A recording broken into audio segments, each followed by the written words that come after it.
Hello, I'm Dr. Pizzadili. This is part of my Happy Outcomes for Cancer Patients series, and it's case number 2, inoperable brain tumor.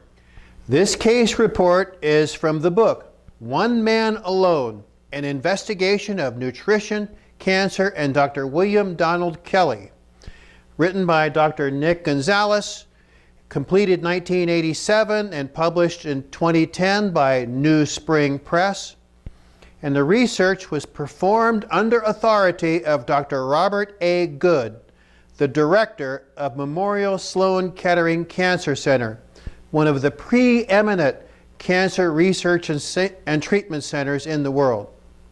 Patient number 2 was a 35-year-old male, and he had survived 5 years on the Kelley program since his diagnosis of inoperable brain tumor. In August 1981, the patient experienced numbness in both legs that worsened over 4 weeks. In October 81, he became incontinent and was referred to the Ann Arbor VA hospital. There he had mild muscle weakness and loss of sensation, and all diagnostic tests, including a spinal tap, were negative. The patient felt better, so he was discharged. In December of 1981, the patient returned to the VA for follow-up spinal tap. And this showed a high white blood cell count, which suggested MS, multiple sclerosis.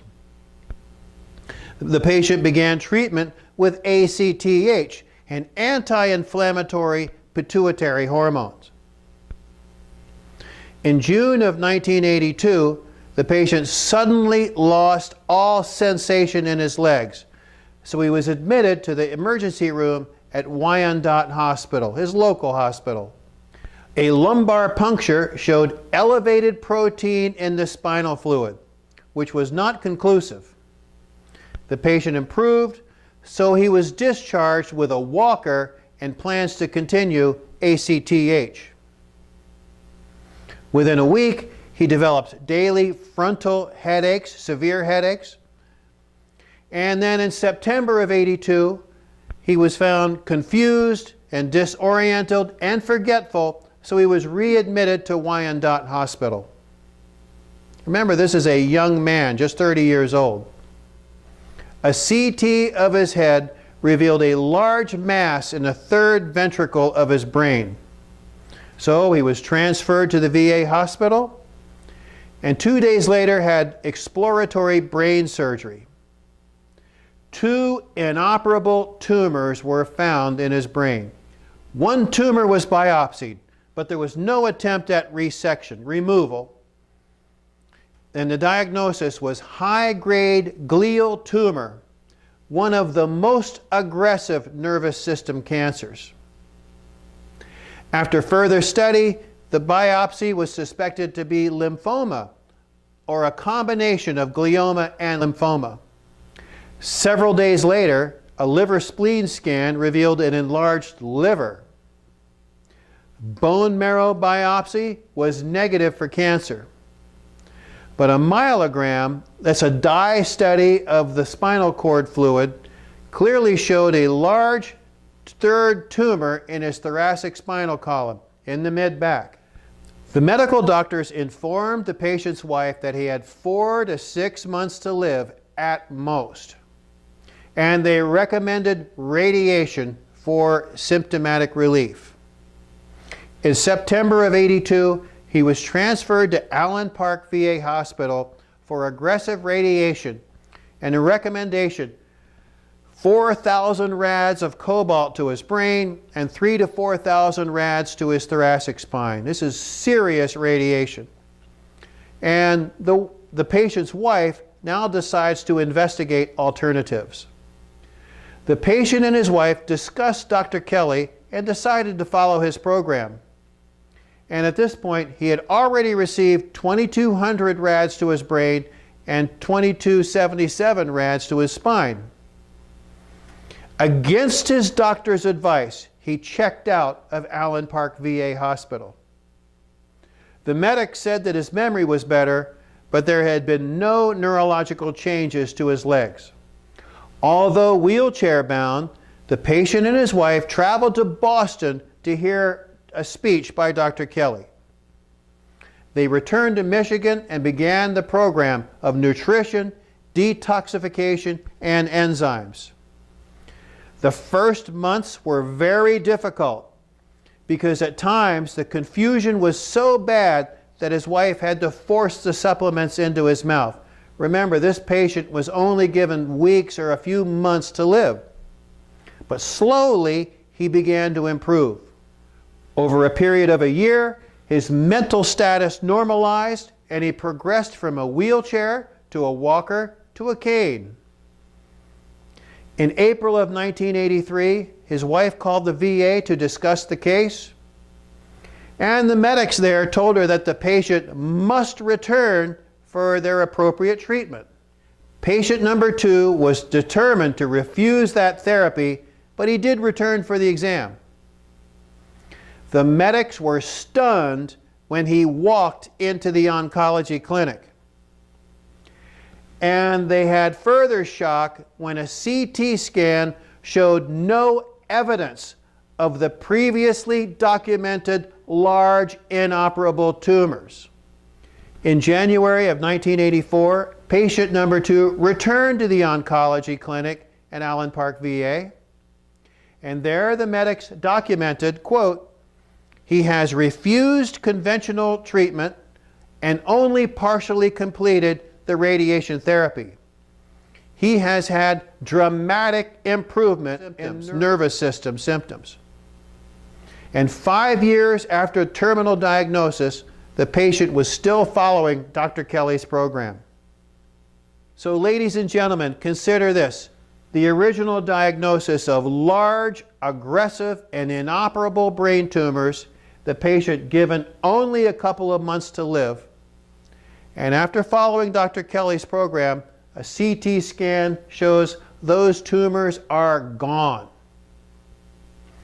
And although the patient walks with a slight limp, he has no residual symptoms and reports excellent health.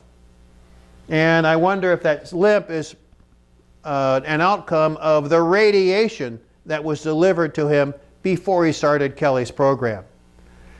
So ladies and gentlemen, here we see yet another case where under conventional cancer treatment, the patient faced pain, misery, and early death. Then they chose a non-toxic alternative and got a much different outcome. Health was restored, and they lived and enjoyed life far beyond all predictions.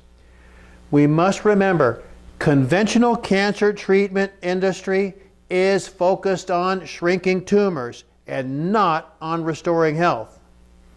Conventional cancer treatment is extremely toxic and risky. We know that chemotherapy and radiation themselves cause cancer.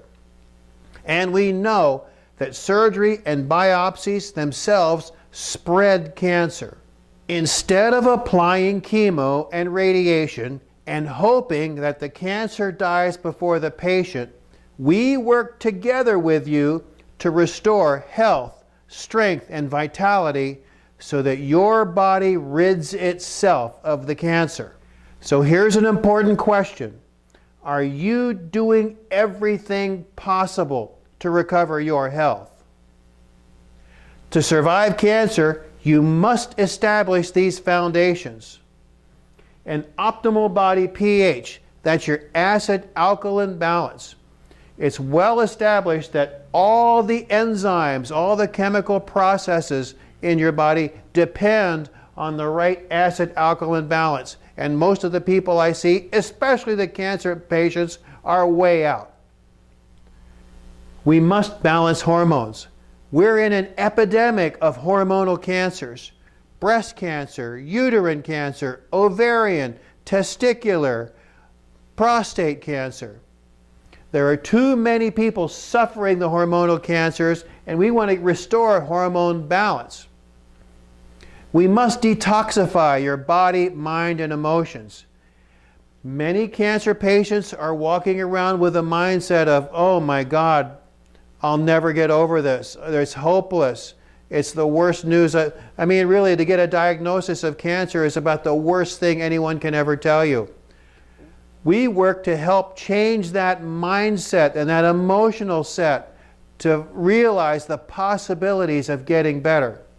It may be the biggest obstacle to healing. We must eliminate infections. Very often cancer strikes when the body's immune system is exhausted from fighting long-time chronic infections. One of the leading causes of liver cancer is chronic hepatitis C. We must rejuvenate depleted organs, glands, and systems. The #1 risk factor for cancer is aging. And folks, that means anybody over 40, because after that age, we actually become depleted of the essential nutrients, the essential enzymes that run our body processes and keep us healthy. And then we must use the best proven cancer-fighting nutrition. There are nutritional items that have been shown to kill cancer cells, but they're sadly lacking in most people's diets. They're already out there in the food. They already exist in nature, but we're not getting them. And so people end up with a cancer diagnosis. What's very sad is that chemo and radiation make all those important health factors worse. Now, I'm not going to be your MD or your oncologist. And those treatment decisions are going to be between you and the prescribing doctor. I do not diagnose or treat cancer. I don't do what the MDs and oncologists do, and they don't do what I do. I will work together with you to restore health so that your body heals itself. These patients in my Happy Outcome series had the courage to take their fate into their own hands. Many did so in spite of opposition from their medical doctors and in some cases from their families. But they enjoyed recovery and health completely outside anything seen in conventional cancer care. So ask yourself again, are you doing everything possible to recover your health? Think of your family, the people who love you and want you around. Are you doing everything possible to protect yourself and them? So if you have cancer, get help. Call my office, 907-272-6299. I look forward to seeing you, and I look forward to making your health and your life great again.